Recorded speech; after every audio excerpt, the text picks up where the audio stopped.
Најновата иницијатива за преименување на символите на општината, конкретно знамето и грбот, по само 8 години повторно ќе ја бранува кочанската јавност.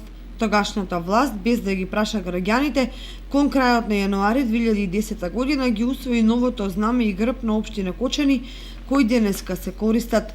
Нивниот век очигледно ќе биде невообичаено краток за вакви репрезентативни символи, бидејќи наскоро се очекува промена на истите.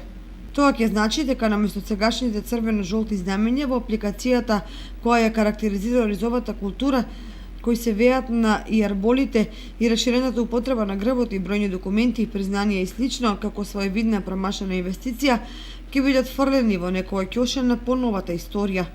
Но не би требало да се уништат, бидејќи кој знае, можеби ќе дојде време пак да бидат озваничени како општински символи.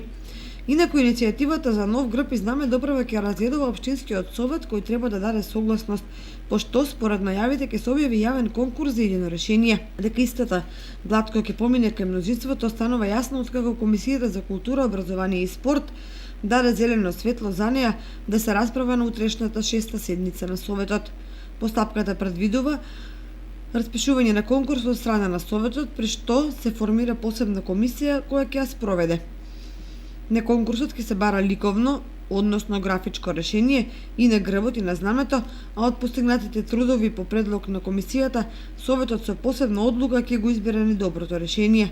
Потоа ќе се пристапува кон измена на статутот во кој ќе се внесуваат елементи на знамето и грбот.